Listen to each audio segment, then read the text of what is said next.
Hello students, welcome back to my channel. कैसे हो आप सब? उम्मीद करते हो बेटा सभी अच्छे होंगे और अपना ख्याल भी रख रहे होंगे। तो बेटा आज हम करने जा रहे हैं अपनी वर्कशीट नंबर 64। ठीक है, विज्ञान सब्जेक्ट की है बेटा। ये 9th क्लास के बच्चों के लिए है। 7 तारीख की है, यानी कि 7 दिसंबर की है, जिसमें हम करेंगे रासायनिक सूत्र क्या होता है, क्या इसकी योग्यता होती है, ठीक है, या क्या इसका महत्व होता है।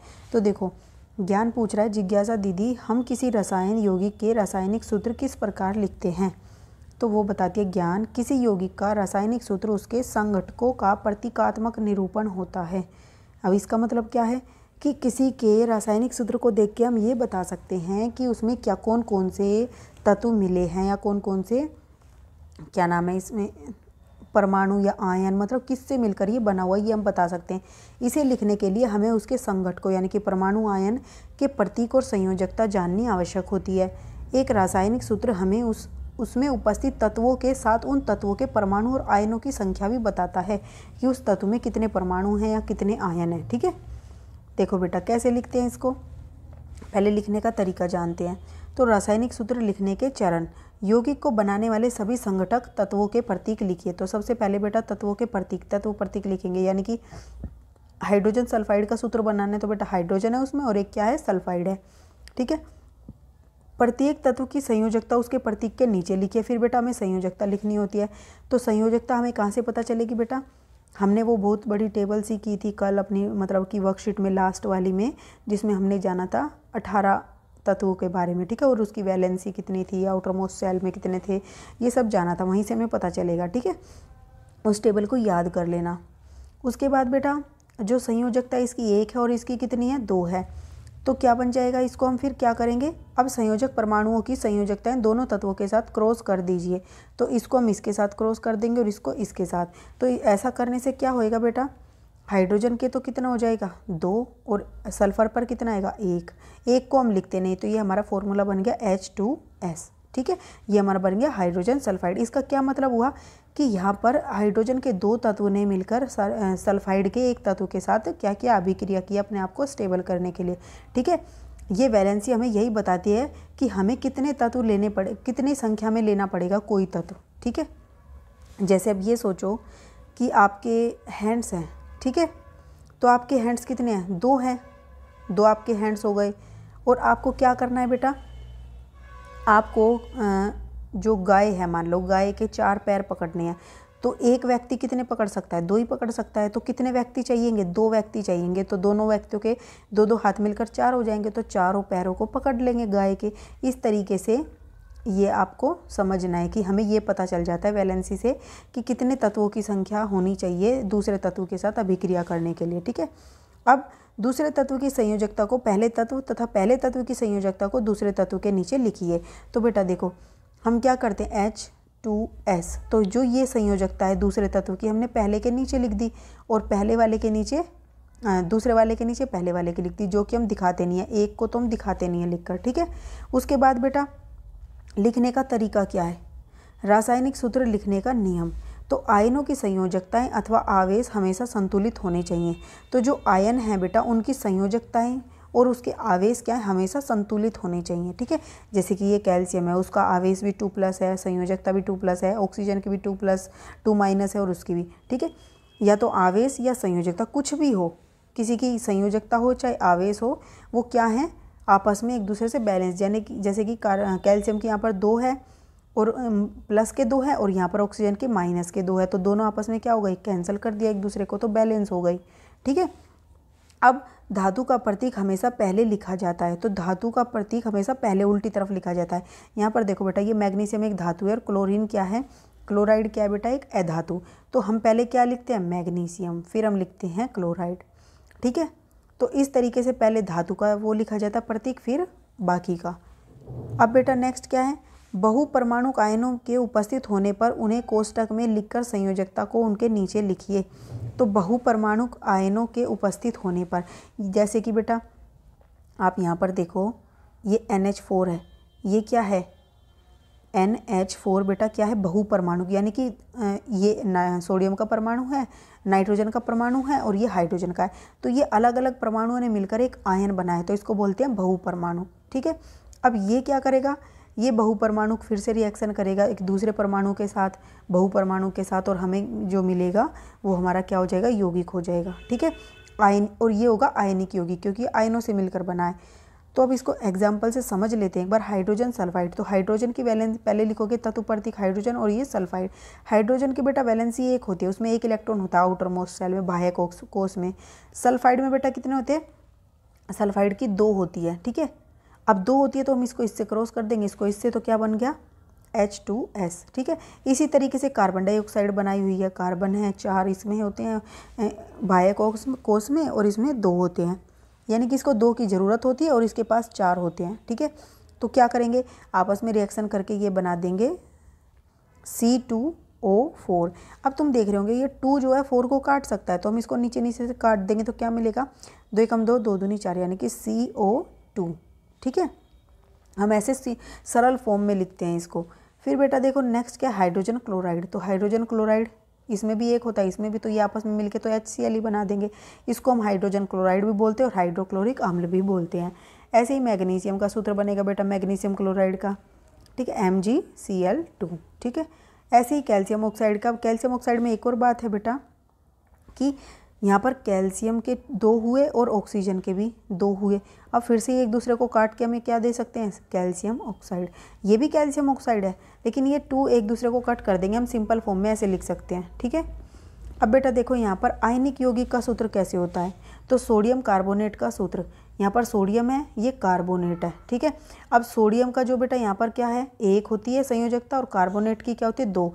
आपस में क्रिस क्रॉस करेंगे तो क्या बन जाएगा, सोडियम कार्बोनेट Na2CO3।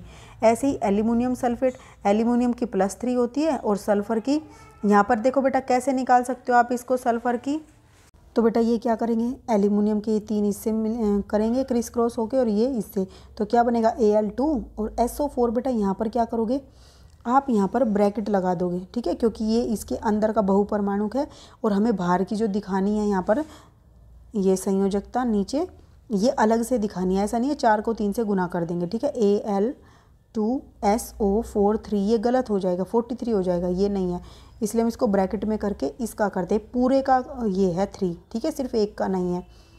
अब बेटा नेक्स्ट क्या है, मैग्नीशियम हाइड्रोक्साइड। मैग्नीशियम के भी +2 हैं, और जो ये OH है बेटा ये भी क्या हो गया, यौगिक हो गया, आयनिक है बेटा। ठीक है, बहुपरमाणिक है, तो इसकी -1 होती है। अब -1 होती है बेटा इसकी, तो क्या हो गया, ये देखो आते कैसे हैं, जैसे ये OH है, OH पे 2 होता है माइनस का, और हाइड्रोजन पे प्लस का 1 होता है, तो इनमें से एक गया तो कितना बचा, एक माइनस का बचा ना। तो इन दोनों के कंबाइन होने पर क्या, कौन सा इनके ऊपर चार्ज आएगा, आवेश -1। ठीक है, तो अब यहाँ से क्या मिलेगा, इनको क्रिस क्रॉस करेंगे तो MgOH का होल ट्वाइस। ठीक है, ऐसे ही बेटा अमोनियम सल्फेट है। ठीक है, यहाँ से ऐसे कर लेंगे। फिर कैल्शियम का है, तो आप यहाँ से निकाल सकते हो इनको किस तरीके से ये आए हैं, तो यहाँ से हमें मिला सोडियम नाइट्रेट। ओके, अब बेटा इसके क्वेश्चन आंसर करते हैं। फर्स्ट क्या है, एक रासायनिक सूत्र क्या प्रदर्शित करता है, तो देखो एक रासायनिक सूत्र क्या बताता है कि किसी यौगिक का रासायनिक सूत्र उसके संघटकों का प्रतीकात्मक निरूपण होता है, और फिर उसके बाद लिखोगे एक रासायनिक सूत्र हमें उसमें उपस्थित तत्वों के साथ उन तत्वों के परमाणु और आयनों की संख्या भी बताता है। ठीक है, यहाँ से लेकर यहाँ तक, और ये आपका फर्स्ट का हो जाएगा। फिर बेटा सेकंड क्वेश्चन क्या है आपका, निम्न के रासायनिक सूत्र बताइए, कैल्शियम क्लोराइड, मैग्नीशियम कार्बोनेट और एल्यूमिनियम क्लोराइड। तो कैल्शियम क्लोराइड सबसे पहले आप क्या लिखोगे, प्रतीक।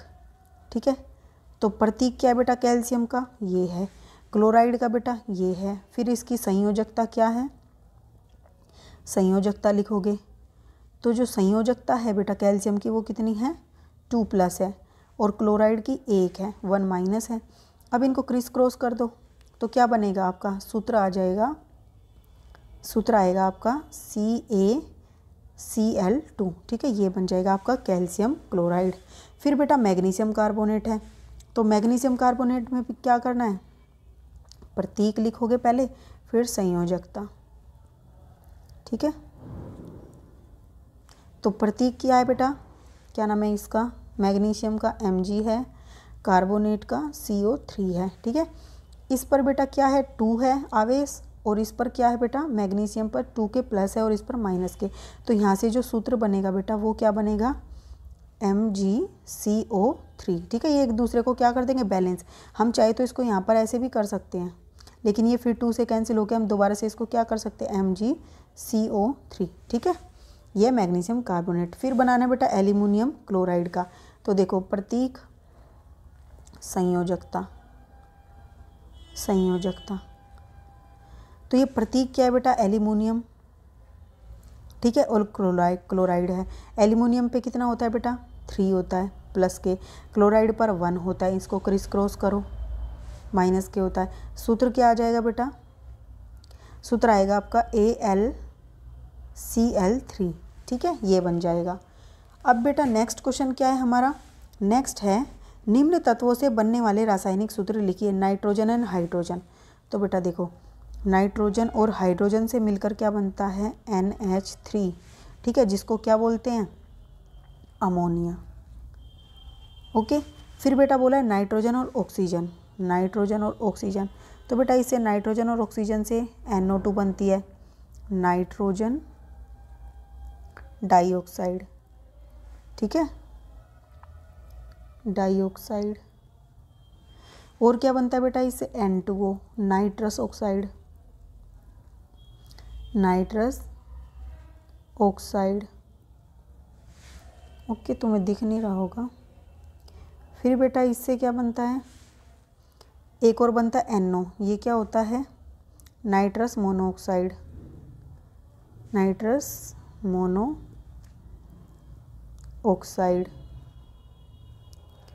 ओके, अब बेटा नेक्स्ट बोला है कैल्शियम और ऑक्सीजन। तो कैल्शियम और ऑक्सीजन से मिलता है बेटा CaO, कैल्शियम ऑक्साइड, ठीक है, कैल्शियम ऑक्साइड।